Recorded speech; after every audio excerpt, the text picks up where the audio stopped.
अब जो देखेंगे recombinant therapeutics. First, enables mass manufacture of safe and effective therapeutic drugs. ठीक है, तो बहुत ज्यादा अमाउंट में हम लोग सेफ और इफेक्टिव थेराप्यूटिक ड्रग्स बनाएंगे।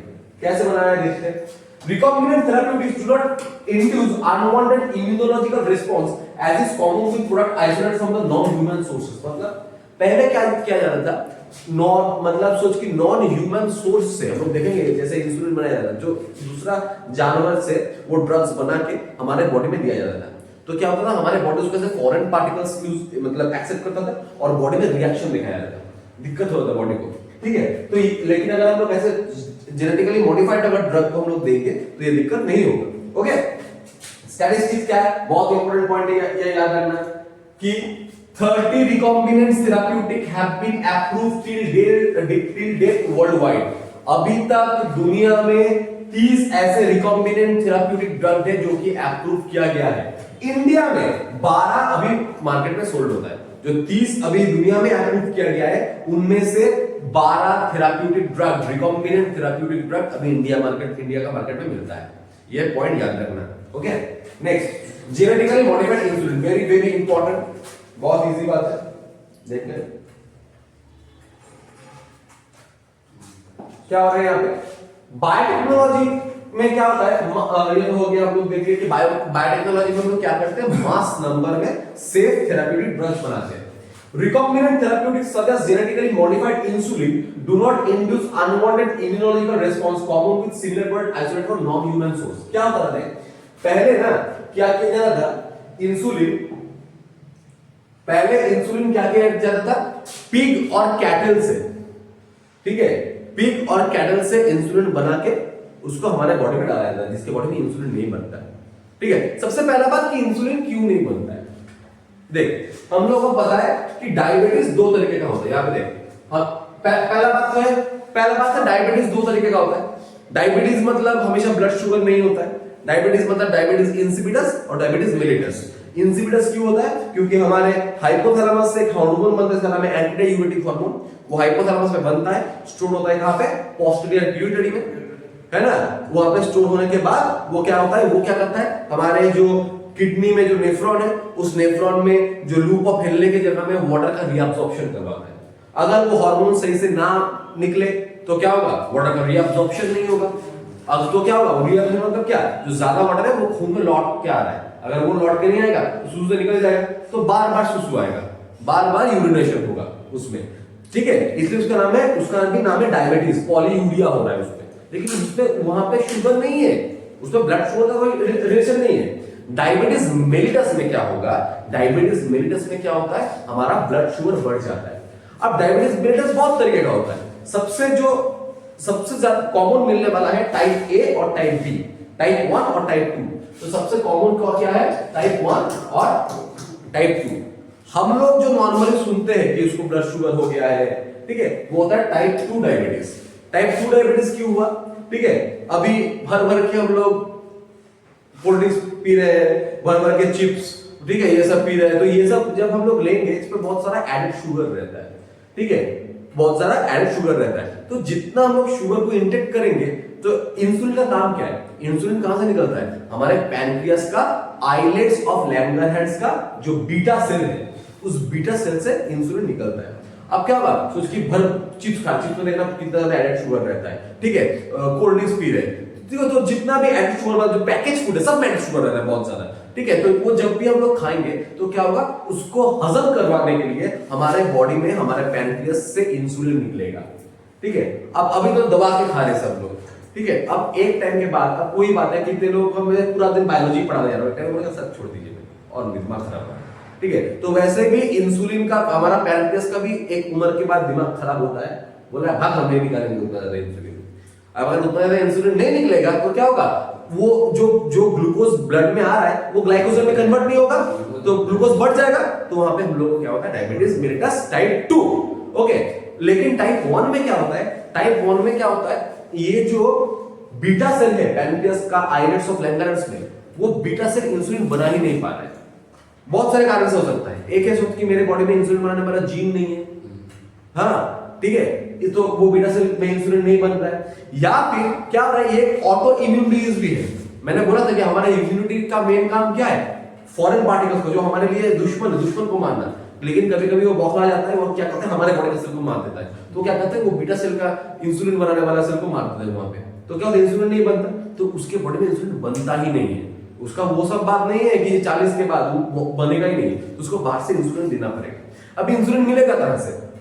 तो पहले क्या किया जाता था, बोवाइन और पोर्साइन, ठीक है, जो कैटल से जो मिलता है उसको बोलते हैं बोवाइन, और पिग से जो मिलता है उसको क्या बोलेंगे, पोर्साइन एंजाइम दिया जाता है। ठीक है, बस उसका हां पिग के बॉडी में जो इंसुलिन बनता है वो, अरे गाय वगैरह, ठीक है। तो यहाँ पे बोवाइन और पोर्साइन हम लोग इंसुलिन डालते हैं। लेकिन जो उन लोगों के बॉडी से जो इंसुलिन बना है वो जब हमारे बॉडी में आएगा तो हमारे बॉडी में रिएक्शन करता था, ठीक है। तो इसीलिए कुछ एलर्जी दिखाया जाता है, दिक्कत दिखाया जाता है, ठीक है। तो इसके लिए साइंटिस्ट ने सोचा कि चले हम लोग एक काम करते हैं, हम लोग अपने से इंसुलिन बनाते हैं, हम अपने से इंसुलिन बनाते हैं, ठीक है। तो उसके बाद क्या किया गया, ठीक है, तो उसके बाद क्या किया गया, उसके बाद एक कंपनी है, अभी भी बहुत बढ़िया कंपनी है इसका, यूएसए का, एली लिली बोल के, ठीक है। कंपनी का नाम क्या है, एली लिली। कहां पे है कहीं पर, ठीक है। एली लिली बोल के कंपनी है यूएसए में, हाँ, ठीक है। तो वो एली लिली कंपनी क्या किया, उसने इंसुलिन बनाया। कैसे बनाया हम लोग देखेंगे। अच्छा एक बात बोल, मैंने बोला कि जो लोग मतलब इंसुलिन, मतलब जिन लोगों के बॉडी में इंसुलिन नहीं बनता है उन लोगों को इंसुलिन का इंजेक्शन लेते हैं वो लोग। अगर किसी के बॉडी में इंसुलिन नहीं बन रहा है तो उसको इंजेक्शन लेना पड़ता है। क्यों इतना दिक्कत वाला चीज क्यों? इंसुलिन को तो हम लोग टैबलेट नहीं बना सकते, बार बार इंजेक्शन लेने से टैबलेट खा लेंगे, टैबलेट में डोज कम होगा, बढ़िया डोज का भी टैबलेट मिलेगा।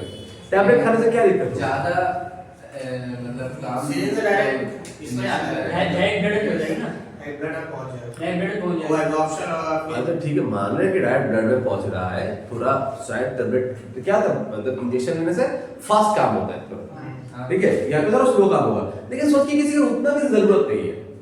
मतलब अभी तक इंसुलिन का कोई भी दवाई क्यों नहीं बना? क्योंकि हम नहीं कहते हाँ, क्या दिक्कत होगा?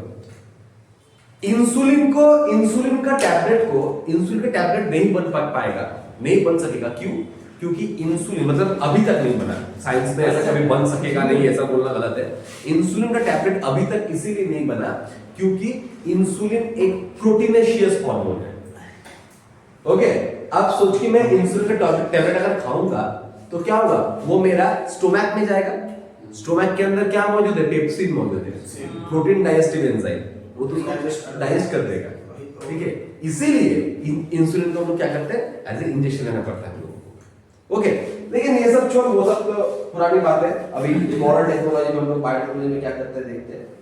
अगर हम लोग इंसुलिन का स्ट्रक्चर देखेंगे तो इंसुलिन में क्या रहता है, इंसुलिन में मैंने क्या बोला, एक रहेगा ए चेन, एक रहेगा बी चेन, दोनों जुड़ेगा डाइसल्फाइड बॉन्ड से, ठीक है, डाइसल्फाइड बॉन्ड से जुड़ता है और उसको बांध के रखता है और एक चेन जिसको हम लोग बोलते हैं सी चेन, ठीक है। अगर ए चेन और बी चेन को सी चेन बांध के रखेगा तो वो इंसुलिन इनएक्टिव रहेगा, उसको हम लोग बोलते हैं प्रो इंसुलिन, ठीक है। अब जब ये सी चेन खुल जाता है तो ये इंसुलिन एक्टिवेट हो जाता है, तो हमारे काम में आया है। ग्लूकोज को डाइजेस्ट करने लगता है, ग्लूकोज को ग्लाइकोजन में कन्वर्ट करके उसको स्टोर कर देता है, ठीक है, फैट में, मसल में, लीवर में, यहाँ पे स्टोर कर देता है। अब जो एली लिली कंपनी है उसने देखा 1983 में, वो बोल रहे हैं कि अगर हम लोग मतलब बाहर में ही इंसुलिन को बनाएंगे तो हम तीनों चेन काहे बनाएंगे, दो बनाएंगे, जो मेरा काम है वो बनाएंगे, ए और बी बनाएंगे। तो उसने क्या किया, अलग से ए को बनाया, ए को सेपरेटली बनाया, ठीक है, बी को सेपरेटली बनाया, फिर दोनों को डाइसल्फाइड बॉन्ड से जोड़ दिया, ठीक है, फिर दोनों को डाइसल्फाइड बॉन्ड से जोड़ दिया और उसके बाद बॉडी के अंदर डाल दिया। तो क्या हो गया, सिंथेटिक इंसुलिन बन गया। इसका नाम क्या दिया उसने, यूमुलिन दिया। क्या नाम दिया, यूमुलिन। ओके, समझ में आया? तो क्या लिखा है? तो पायरामिड, ठीक है। अच्छा, ये सी चेन को हम लोग क्या बोलते हैं? सी पेप्टाइड चेन बोलते हैं, ये याद रखना। ओके, ये जब मैच्योरेशन में ये सी पेप्टाइड चेन निकल जाता है। ओके, तो क्या बोला? Consist of two short polypeptide chain, A chain और B chain link together with disulphide bond. ठीक है, क्लियर है ना? In mammals insulin synthesis as inactive pro hormone called pro insulin. Normally कैसे बनता है? प्रो इंसुलिन में बनता है। मैच्योरेशन में proinsulin content extra stretch called C peptide chain. The C peptide is removed during maturation and form active insulin. ठीक है, the primary challenge for using DNA technique was getting insulin directly assembled in the natural। वही बात है। अब Elin ने क्या किया? Step 1 में वो 2 सेपरेट DNA सीक्वेंस बनाया, A चेन और B चेन अलग से बनाया। उसके बाद क्या किया? These two DNA sequences were introduced separately into plasmids of E. coli bacteria. This step allow bacteria to produce A and B chain individually. ठीक है? Extraction and combination of A and B chain were produced separately and were combined by creating disulfide bond. Outside मतलब in vitro में हो रहा है, outside बोला जाएगा। ठीक है, क्लियर है बात? समझ में आया? इसको ह्यूमोनिन बोला जाता है। दर्शिता, समझ में आया बॉस? याद रहेगा? बोल दे। हाँ, देख। तो एली लिली जो कंपनी है, उसने 1983 में क्या देखा? उसने पहले स्टडी किया इंसुलिन का स्ट्रक्चर को। क्या देखा कि इंसुलिन का स्ट्रक्चर में हमारे बॉडी में जो इंसुलिन बनता है वो इनएक्टिव फॉर्म में बनता है। ओके, वो इनएक्टिव फॉर्म में क्या रहता है? उस इनएक्टिव फॉर्म में 3 को चेन रहता है। कैसा chain? Polypeptide chain. Amino acid से बनेगा ना, ये तो प्रोटीन है ना, मैंने तो बोला प्रोटीनेज एंजाइम है। तो पॉलीपेप्टाइड चेन रहता है। क्या? एक चेन होगा ए चेन, एक चेन होगा बी चेन, ठीक है, और एक चेन होगा C chain. Pro insulin, inactive insulin, ये तीनों चेन रहता है। और ये दोनों कैसे जुड़ता है? ये सब कैसे जुड़ता है? ये लोग डाइसल्फाइड बॉन्ड से जुड़ता है एक दूसरे के साथ। ओके, समझ में आ रहा है बात? डाइसल्फाइड बॉन्ड से जुड़ता है। तो उसने क्या किया? उसने फिर देखा कि ये तो प्रो इंसुलिन है, ये एक्टिव कैसे होता है? एक्टिवेट कैसे होता है? देखना, मैच्योरेशन के टाइम में ये सी चेन अलग हो जाता है। क्या होता है? सी चेन अलग हो जाता है। तब क्या होता है? ये मैच्योर हो जाता है। तो उसने बोला कि अगर मुझे बनाना ही है तो मैं सी चेन में पैसा क्यों बर्बाद करूं? तो मैं काम करता हूं, अलग अलग से ए पॉलीपेप्टाइड चेन अलग से बनाता हूं, बी पॉलीपेप्टाइड चेन अलग से बनाता हूं। उसने क्या किया? ए चेन को अलग से बनाया, बी चेन को अलग से बनाया। फिर क्या किया? E coli, host body bacteria जो बहुत जल्दी रिप्रोडक्शन करेगा तो नंबर बढ़ेगा। तो ई कोलाई में क्या किया? उसने दोनों चेन को अलग अलग सेपरेटली घुसा दिया। अब वो क्या किया? वो रिप्रोडक्शन किया, ई कोलाई बहुत सारा, एक चेन का बहुत सारा कॉपी बना, फिर दोनों को डाइसल्फाइड बॉन्ड से जोड़ दिया। जोड़ देने के बाद उसमें बन गया in vitro insulin. In vitro मतलब क्या? बॉडी के बाहर बन रहा है।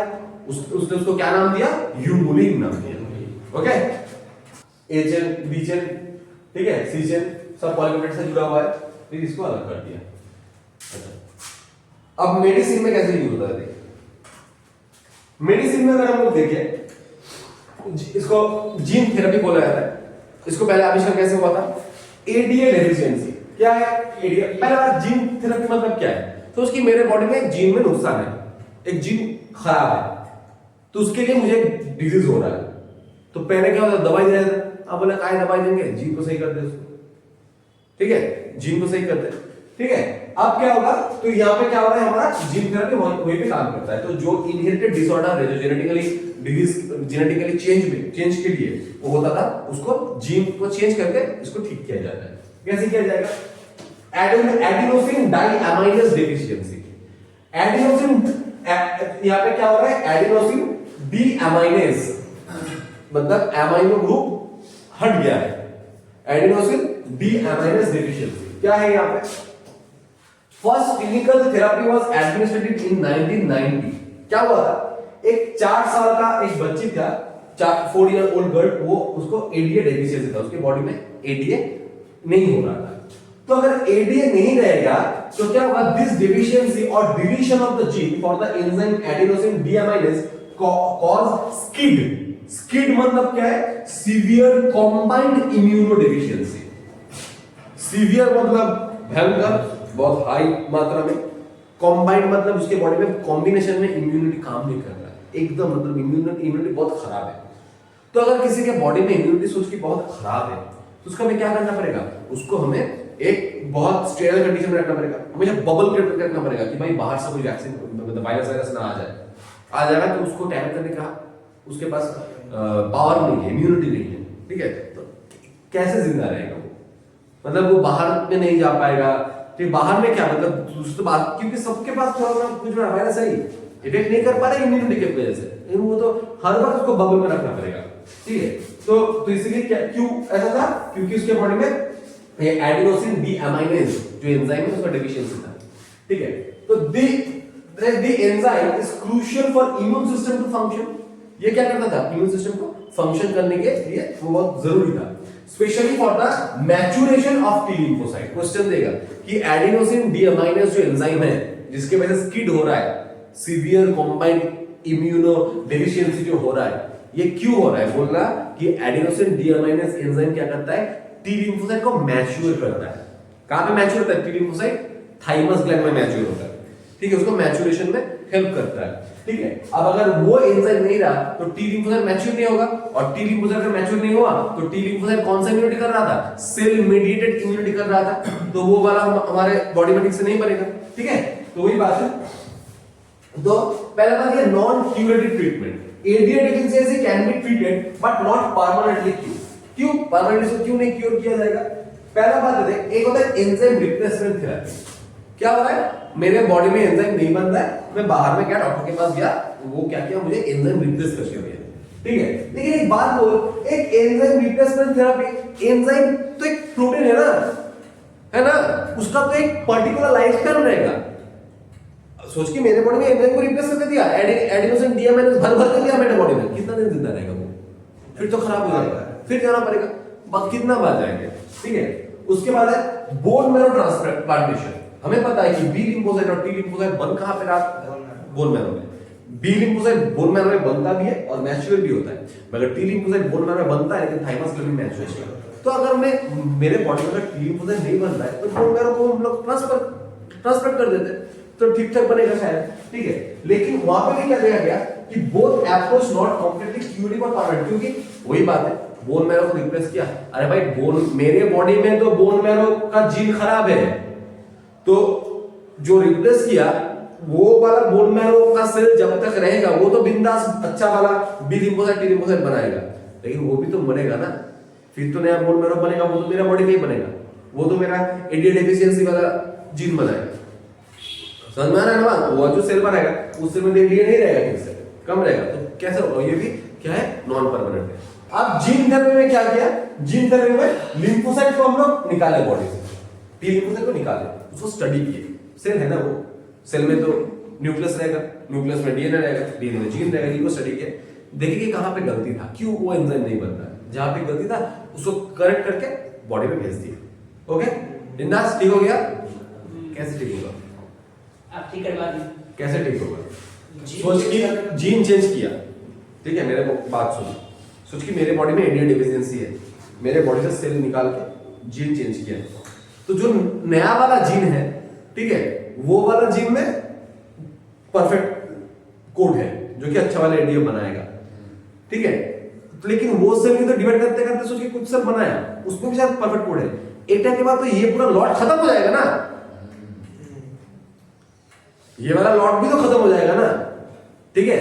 तो कैसे होगा, तो नया लॉट जब बनेगा उस लॉट में तो फिर से एडीए डेफिशिएंसी आएगा, तो ये भी जीन थेरेपी क्या है, नॉन म्यूटेशन क्या होगा, हां चेंज करें तो फिर म्यूटेशन क्या होगा, बाद में वही वाला जीन बन जाएगा, जीन पूरा जीन, हां जैसे पूरा एक जीन हुआ 3 सेल का, अरे मेरे बॉडी में सेल उठा लिए थे, कर लेते हैं, अब उस सेल में जो न्यूक्लियस में देखे कि क्या डीएनए है, देखा कि डीएनए में जो जहां पे AAG रहने वाला था वहां पे मेरा AUG है, उस मतलब डीएनए का mRNA जो बन रहा है AUG mRNA बन रहा है, तो तूने बोला अच्छा मैं एक काम करता हूं, यहाँ पे मैं इसको A बना देता हूं, ठीक है, समझ में आ रहा है बात, मतलब यहाँ पे क्या था, उसका उल्टा टाइप में T था इसलिए U बन रहा था, ठीक है, तो मैं वहां पे क्या करता हूँ, यहाँ पे मैं T डाल दे रहा हूँ ताकि यहाँ पे A बने, ऐसा हो रहा है, चेंज कर दिया, बिंदास, बहुत बढ़िया है। तो ये सेल तो सही है, अब ये सेल डिवाइड करके कुछ नया सेल बनेगा वो तो सही है, लेकिन एक टाइम बाद ये पूरा लॉट खत्म हो जाएगा, ठीक है, समझ में आ रहा है बात, लॉट खत्म हो जाएगा तो वो ज्यादा दिन तक काम नहीं करेगा, तब क्यों पढ़ रही है, तब वही तो, तब क्यों पढ़ रहे हैं, याद करना कि पढ़ना ही है, पढ़- हम लोग ये वाला चीज कर पाएंगे, ये वाला चीज काम का है, लेकिन ये कब काम का है?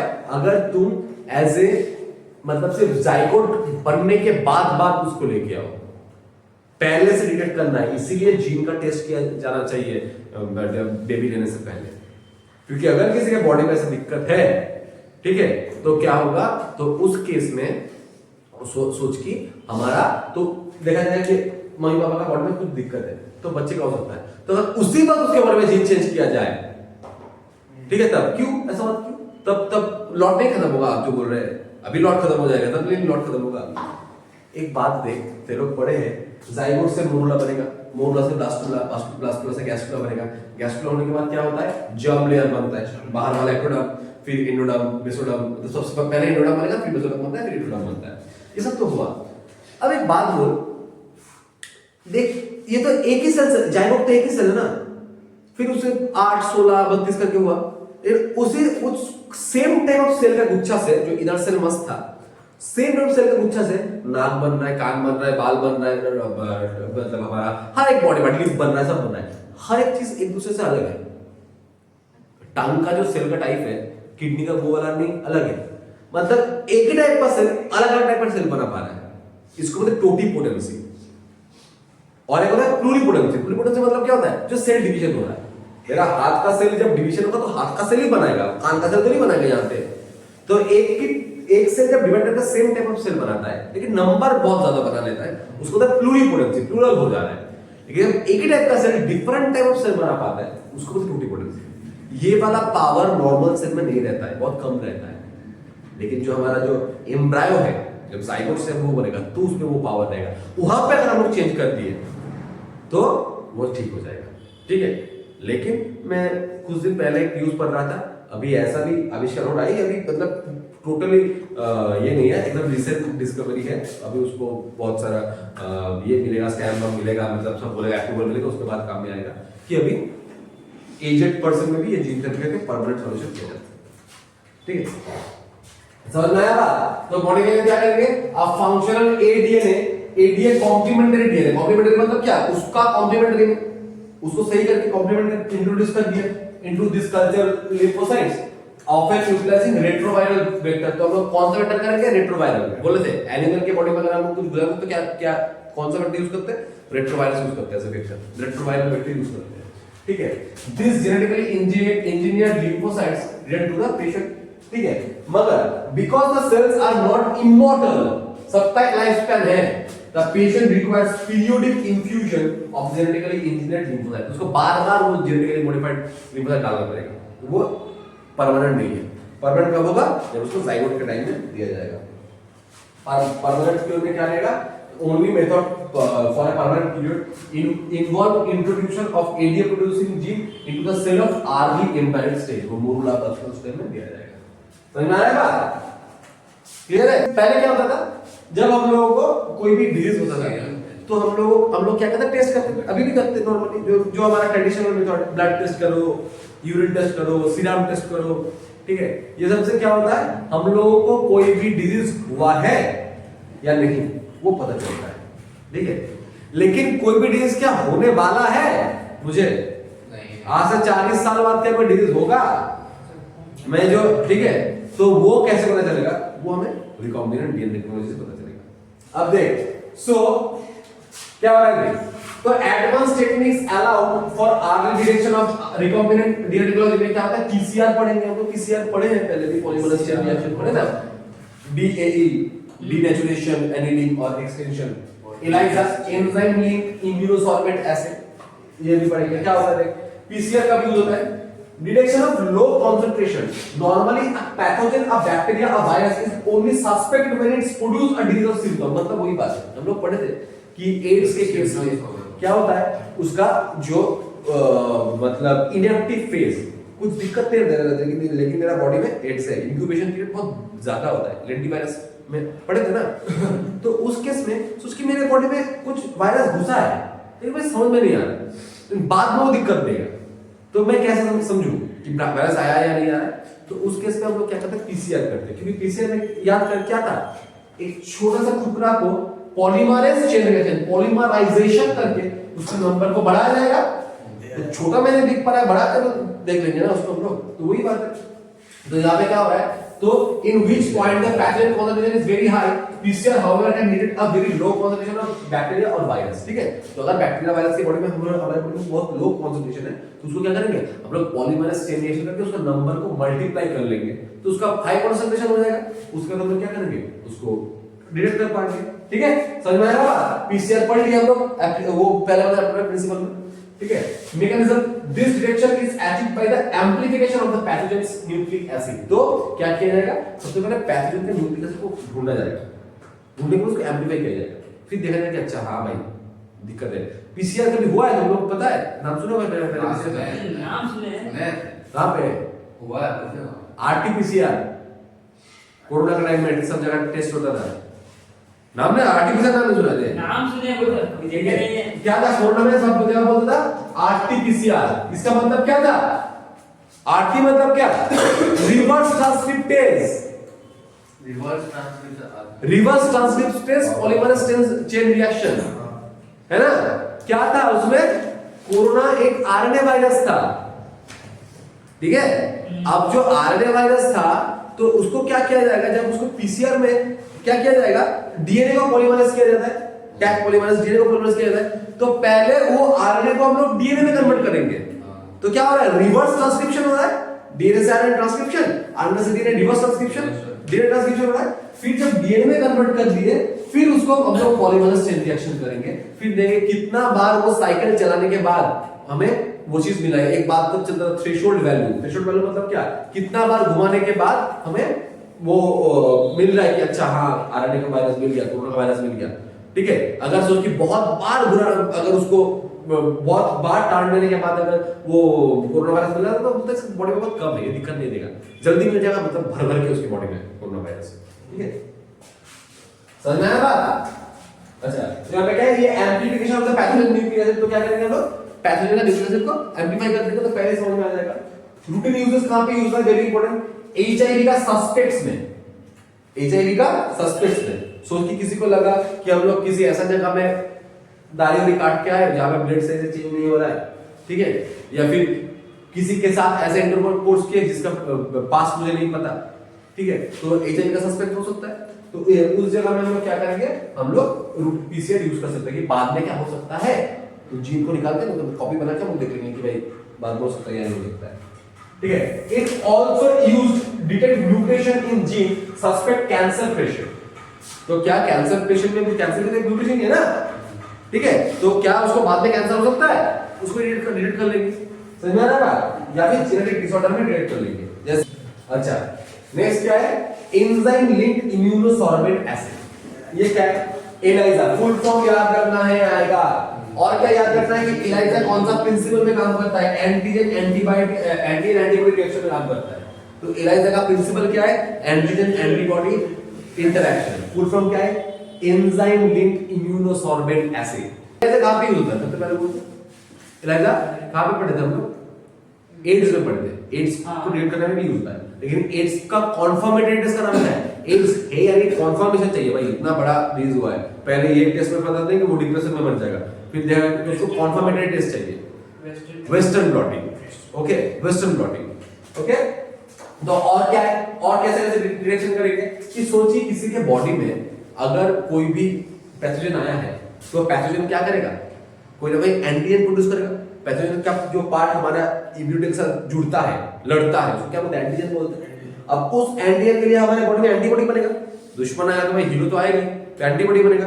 तो अब सोच कि जो एंटीजन मेरे बॉडी में आया नहीं, क्या उसका एंटीबॉडी मेरे बॉडी में बनेगा, नहीं बनेगा। तो अगर मैं एंटीबॉडी बना है या नहीं, ये अगर डिटेक्ट कर लूं, तो मैं समझ में आ जाएगा कि एंटीजन घुसा या नहीं। समझ में आ रहा है बात, अगर एंटीजन नहीं आएगा तो एंटीबॉडी भी नहीं बनेगा, ठीक है। तो वही बात है कि infection by pathogen can be detect by identify the presence of antigen. Antigen क्या होता है, प्रोटीन हो सकता है, जेनेटिक ग्लाइकोप्रोटीन हो सकता है, और by detecting the antibody synthesize against the pathogen. तो अगर मैं एंटीबॉडी डिटेक्ट कर लूं तो भी समझ में आ जाएगा मुझे, समझ में आया। Associate enzyme, the technique involve enzyme alkaline phosphatase. ये सिर्फ लाइन याद रखना कि अल्कलाइन फॉस्फेटेज क्या होता है, एसोसिएट एंजाइम टेक्निक में यूज होता है, ठीक है। अच्छा, next auto radiography, very important, एकदम इजी चीज है। ऑटो रेडियोग्राफी, रेडियो मतलब रेडिएशन निकलने वाला कोई चीज दिया जाता है, रेडियो एक्टिव चीज दिया जाता है। दिस टेक्निक में हम लोग क्या यूज करते हैं, प्रोब यूज करते हैं। बोलेगा प्रोब क्या है, बोलना प्रोब सिंगल स्ट्रैंड आरएनए और डीएनए है।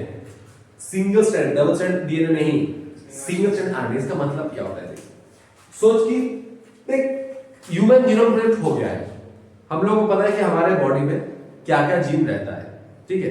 तो क्या हमारे बॉडी में सारा जीन सही से बना है या नहीं, इसके लिए हम लोग क्या करेंगे, एक सेल निकालेंगे, ठीक है। उस सेल में डीएनए एक्सट्रैक्शन करेंगे स्पूलिंग से। अब उस डीएनए को हम लोग एक मीडियम में दिए और हम लोग क्या किए, एक प्रोब लिए, ठीक है। हम लोग क्या किए, एक प्रोब लिए। प्रोब मतलब क्या है, मतलब radio active single stranded DNA है।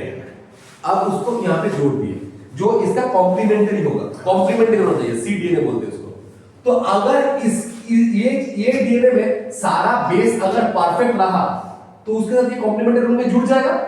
लेकिन मैंने देखा कि भाई ये जगह पे दोनों नहीं जुड़ रहा है, लेकिन कॉम्प्लीमेंट्री डीएनए भाई मेरा परफेक्ट है, क्योंकि वो मैंने ह्यूमन जीनोम प्रोजेक्ट से बनाया है। समझ में आ रहा है बात? तो मैंने कि यहाँ पे नहीं जुड़ रहा है, तो समझ में आया, अच्छा इसका मतलब उस बंदे का वो वाला जीन में दिक्कत है। समझ में आ रहा है बात? तो प्रोब है, तो प्रोब क्या बोलेंगे हम लोग, radioactive complementary single stranded DNA और सिंगल स्ट्रैंड आरएनए। ओके, अच्छा, तो यहाँ पे इसको प्रोब को हम लोग क्या करते हैं, probe is tagged with radio active molecules. Okay, hybridization, the probe is allowed to hybridize to its complementary sequence in clones such as complementary to normal gene. Okay, अच्छा, अब मैं ये कैसे पता चलेगा कि वो सही से जुड़ा या नहीं, हमें उसको फोटोग्राफिक फिल्म में हमें देखना पड़ेगा उसको। समझ में आया बात? फिल्म में देखेंगे। Result interpretation, only normal samples when the probe hybridizes correctly will appear on the photographic clone. The clone have with a mutated gene will not appear because the probe will not have the complementary with mutated gene. ठीक है, समझ में आया बात? तो हम लोग क्या किए, तो प्रोब को हम लोग कैसे यूज किए, सोच के मेरे बॉडी में सारा जीन सही से काम कर रहा है या नहीं कर रहा है, ये देखने के लिए क्या करेंगे, हम लोग पहले सेल को एक्सट्रैक्ट करेंगे, सेल से डीएनए निकालेंगे, डीएनए को क्या करेंगे, उसके बाद हम लोग क्या करेंगे, उस डीएनए को हम लोग इन विट्रो कंडीशन में, बॉडी के बाहर में, उस डीएनए के साथ हम लोग क्या करेंगे, एक complementary radioactive single stranded DNA को जोड़ेंगे। क्यों जोड़ेंगे, क्योंकि अगर मेरा डीएनए का स्ट्रैंड तो क्या अलग करेंगे, अब मेरा स्ट्रैंड में सोच के अगर है ए टी जी, तो उल्टा में क्या रहेगा, उल्टा डीएनए में क्या रहेगा, वहां पे टी ए सी रहेगा। ठीक है, तो हम लोग क्या करेंगे, जो मेरा जो प्रोब था, उस प्रोब में क्या रहेगा, टी ए सी रहेगा, कॉम्प्लीमेंट्री बेस पेयर रहेगा। ठीक है, रेडियोएक्टिव रहेगा। ठीक है, उसके बाद हम लोग उसको फोटोग्राफिक फिल्म में डालेंगे, देखेंगे कि सब सही जुड़ा है या नहीं। ठीक है, अगर सोच के किसी एक पोजीशन में नहीं जुड़ा है तो समझ आएगा, अच्छा प्रोब तो मेरा सही था क्योंकि उसको तो मैंने बनाया है ठीक से, वो वहां पे नहीं जुड़ा है, इसका मतलब वो जो बंदे का जो सैंपल मैंने लिया है उसका वो उस जगह पे म्यूटेशन हो चुका है। समझ में आ रहा है ना बात? ठीक है, तो समझ में आएगा उसका दिक्कत है। कहां पे देखेंगे हम लोग, ऑटो रेडियोग्राफी में देखेंगे, या फिर और भी डिटेक्शन होता है। कैसे डिटेक्शन होता है, सोच कि मुझे पता है कि किसी का अगर सिकल सेल एनीमिया होता है तो उसका जीएजी नहीं बल्कि क्या बन जाता है, जीयूजी बन जाता है आरएनए में। ठीक है, हम लोग काम करते हैं ना, जीयूजी का कॉम्प्लीमेंट्री क्या रहेगा, बोल सी ए सी। हम लोग काम करते हैं ना, उसके बॉडी में सिंगल स्ट्रैंडेड आरएनए सीएसी डाल देते हैं प्रोब में टेस्ट करने में। उतना पूरा नहीं देखेंगे, काय देखेंगे उतना, सिर्फ सिंगल सीएसी डाल देते हैं प्रोब में, radioactive CAC single stranded RNA डाल देते हैं। अब अगर ये सीएसी जाके उसके बॉडी में जुड़ गया तो भाई कांड हो गया। ठीक है, तब कांड हो गया, क्योंकि सीएसी नहीं जुड़ना चाहिए था, क्योंकि अगर जीयूजी रहेगा तभी सीएसी जुड़ेगा। नॉर्मल में क्या रहता है, नॉर्मल में तो जीएजी रहता है, वहां पे क्या जुड़ना चाहिए था, वहां पे तो हमारे यहाँ पे सीटीसी जुड़ना चाहिए था ना, लेकिन मैंने देखा गलती वाला दिया, सीएससी दिया, देखा जुड़ गया, इसका मतलब भाई इसका सिकल सेल एनीमिया है। समझ में आया बात? अच्छा, तो हो गया। इसके बाद transgenic animal. Transgenic animal, transgenic animal में हम लोग क्या यूज करते हैं, ट्रांसजेनिक एनिमल मतलब जब किसी भी एनिमल का जीन को मैनिपुलेट कर देंगे, चेंज कर देंगे, उसको ट्रांसजेनिक एनिमल बोला जाता है। ठीक है, मेरे पास तो transgenic animals are those whose DNA has been manipulated to process or express an extra foreign gene. उसका बॉडी में वो अलग फॉरेन जीन डाल दिए, ठीक है, चाय वाला क्या जीन में वो वाला का जीन डाल दिए, तो क्या वो पूरे ट्रांसजेनिक चाय बनाया मोमो का चीज डाल के, हाँ, चाय में मोमो का फ्लेवर है, चाय में मोमो का वेजिटेबल्स मिलेगा, फालतू लगेगा उससे। तो ट्रांसजेनिक एनिमल हम लोग किसको यूज करते हैं? हम लोग रैट्स को यूज करते हैं, रैबिट्स को यूज करते हैं, पिग्स, शीप, काउस, फिश, इसको सबको यूज करते हैं। मगर 95% केस में हम लोग माइस को यूज करते हैं। क्यों? उसके साथ क्या दिक्कत है हमारा? जल्दी मर जाता है, जल्दी मर जाता है, जल्दी इसका केस 21 दिन में उसका नया जनरेशन आ जाता है, पहला बात। दूसरा बात क्या होता है, उसके बॉडी में वॉमिटिंग सेंटर नहीं रहता, तो जो भी डिजीज देंगे, जो मतलब जो भी सोच की दवाई वगैरह दी है वो उल्टी नहीं कर पाएगा और उसके बाकी ऑर्गन हमारे जैसे ही हैं, ठीक है। पिछली बार बेचारा मरेगा ही, और कोई चांस ही नहीं बचने का। Next, reason for production and benefits. क्यों हम लोग ट्रांसजेनिक एनिमल को यूज करते हैं? क्या बोला गया है? Normal physiology and development. अगर हम लोग देखेंगे कि इंसुलिन कैसे काम करता है, उसको ये देखना है, तो अब इंसान के बॉडी में तो नहीं देख पाएंगे ना। अब चाय वाले को लेके आए, उसको बॉडी में इंसुलिन डाल दिया, उसको नहीं देख पाएंगे, उसको हम लोग क्या करेंगे, उसको चूहा में देखेंगे, ठीक है। Transgenic animals are designed to allow the study of how gene are regulated and how the effect of normal function of the body and its development, ठीक है, हो रहा है। मतलब हमारे बॉडी में एक जीन कैसे काम कर रहा है, उसका बॉडी डेवलपमेंट में क्या मतलब उसका कंट्रीब्यूशन है, ये देखने के लिए हम लोग क्या करेंगे, ट्रांसजेनिक एनिमल को देख सकते। जैसे an example is the study of a complex factor involve in growth. जैसे इंसुलिन लाइक ग्रोथ फैक्टर में हम लोग देखते हैं कि इंसुलिन कैसे कैसे काम करता है। Okay, next, study of disease.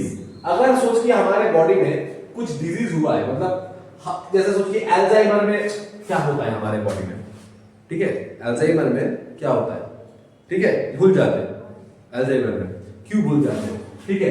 Rheumatoid arthritis कैसे काम करता है, कैंसर कैसे काम करता है, सिस्टिक फाइब्रोसिस कैसे काम करता है, ये सब कैसे काम कर रहा है, क्यों हो रहा है, इसके ये होने से क्या दिक्कत हो रहा है, ये सब देखने के लिए हम क्या यूज करेंगे, ट्रांसजेनिक एनिमल यूज करेंगे, है ना, समझ आ रहा है। So they are specially made to serve a model for human disease. Transgenic model are currently exist for many human disease. बहुत सारे किसके ऊपर देखा गया है, बहुत इंपॉर्टेंट है, कैंसर में, सिस्टिक फाइब्रोसिस में, र्यूमेटॉइड आर्थराइटिस में और अल्जाइमर में। Investigation of new treatment is made possible using this method. अब वो क्यों हो रहा है, क्या दिक्कत होने से मेरे बॉडी में वो डिजीज हुआ है, ये जब तक नहीं पता चलेगा उसको क्योर कैसे निकालेंगे। समझ में आया बात? बायोलॉजिकल प्रोडक्ट, दवाई वगैरह बनाने में यूज होता है, ठीक है। तो क्या हुआ है, transgenic animals are created to produce useful biological product which are often expensive. तो बायोलॉजिकल प्रोडक्ट में हम कम पैसा में बना पाएंगे, उसको यूज करके पहले देख लेंगे भाई क्या दिक्कत है, उसके बाद उसको उसके बॉडी में डाल के टेस्ट कर पाएंगे हम लोग। जैसे प्रोड्यूस एनिमल्स, जैसे ट्रांसजेनिक शिप, नया शिप बना दिया उसमें, डॉली नाम था मुझे याद आ रहा है, ठीक है, क्लियर है। And used to treat human disease like emphysema. Emphysema में क्या मैंने बोला, जीन का दिक्कत है, अल्फा 1 एंटीट्रिप्सिन का, तो उसको कैसे सही किया जाएगा, ट्रीट कैसे किया जाएगा, उसको देखने के लिए हम ये वाला ट्रांसजेनिक एनिमल यूज करते हैं। Similar attempts are underway to treating like phenylketonuria, ये भी पढ़े, इसमें एक जीन में दिक्कत होता है तो बहुत सारा प्रॉब्लम होता है हमारे बॉडी में, ठीक है, जेनेटिक्स में पढ़े फिनाइलकेटोनुरिया, ठीक है। और सिस्टिक फाइब्रोसिस, इस को ट्रीट करने के लिए भी हम लोग क्या करते हैं, दवाई बनाने के लिए हम लोग ये ट्रांसजेनिक एनिमल यूज करते हैं। ओके,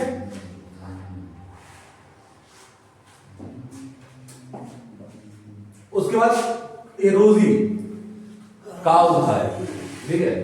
तो ये काउ जो रोजी है फर्स्ट ट्रांसजेनिक काउ है। कब बना था, 1997 में बना था। रोजी प्रोड्यूस्ड, अच्छा अब इसको हम लोग क्यों बनाए, ये बता, क्योंकि देख नॉर्मली काउ का जो मिल्क होता है ना वो डेंस होता है, ठीक है, वो क्या होता है, बहुत डेंस होता है, तो वो हमारे बॉडी के लिए उतना अच्छे से डाइजेस्ट नहीं कर पाएगा, या फिर ठीक है, या फिर बच्चे को बेसिकली हम नहीं दे पाएंगे कि बच्चे जो ह्यूमन मिल्क है वो बहुत कम डेंस होता है, तो ठीक है। तो अगर काउ मिल्क बच्चे होते तो बच्चा हजम नहीं कर पाएगा। अब सोचिए जिस बच्चे का माँ का दूध नहीं हो रहा है कैसे, या फिर सोच की मतलब माँ नहीं है तो उसको कैसे हम लोग खिलाएंगे, कैसे हम लोग उसको मिल्क देंगे, ठीक है। तो ठीक है, तो क्या होगा, तो उसके केस में हम लोग क्या करते हैं, ये जो रोजी था उसके बॉडी में तो ह्यूमन प्रोटीन एनरिच्ड मिल्क देते हैं। इसमें क्या था 2.4 ग्राम पर लीटर था इसके अंदर, ठीक है, ये जो मिल्क में जो हमारा प्रोटीन था 2.4 ग्राम पर लीटर था। This milk contain human protein, इसका नाम क्या है, अल्फा लैक्टा एल्ब्यूमिन। तो ह्यूमन प्रोटीन में क्या था, अल्फा लैक्टा एल्ब्यूमिन, ठीक है, ये डाल दिया। तो making nutritionally more balanced product for human babies than the natural cow milk. समझ में आया, ठीक है। मैंने क्या बोला कि सोच की, तो जो काउ का मिल्क है वो एक बच्चे के लिए बहुत ज्यादा भारी होता है, उसका डेंसिटी बहुत ज्यादा होता है। तो जो बच्चे को मिल्क नहीं मिल रहा है, अपना मम्मी के बॉडी से मिल्क नहीं मिल रहा है, ठीक है, तो उसको हम लोग कैसे मिल्क देंगे, तो इसीलिए ये रोजी बनाया गया है, क्योंकि ये रोजी के बॉडी में जीन को चेंज करके उसके बॉडी में जो मिल्क बनाया गया है वो उसमें क्या था, ह्यूमन प्रोटीन एनरिच्ड मिल्क था। क्यों, क्योंकि ह्यूमन प्रोटीन में क्या रहता है, अल्फा लैक्ट एल्ब्यूमिन ये रहता है, ठीक है, अल्फा लैक्टा एल्ब्यूमिन ये वाला प्रोटीन ह्यूमन प्रोटीन में, ह्यूमन मिल्क में रहता है। समझ में आया बात। तो जो रोजी था वो रोजी के बॉडी में जो मिल्क बना वो ह्यूमन प्रोटीन जैसा था, जो क्या था, अल्फा लैक्टा एल्ब्यूमिन जैसा था। समझ में आया। तो वो उससे क्या होगा, जो बच्चे को मां का दूध नहीं मिल रहा है हम लोग उसको वो वाला वो उस काउ का मिल्क दे पाएंगे, ठीक है। लास्ट है वैक्सीन सेफ्टी।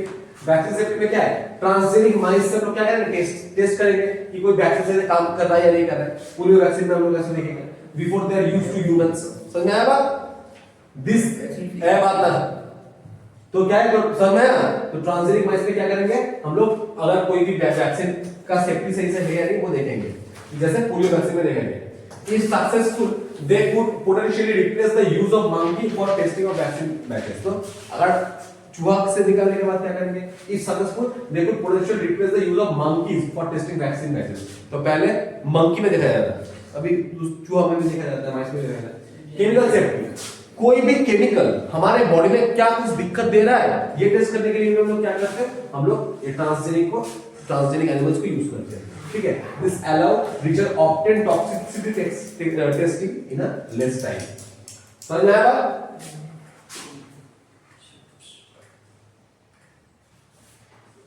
ठीक है। बायोपायरेसी वाला चीज बाकी वो देखिए।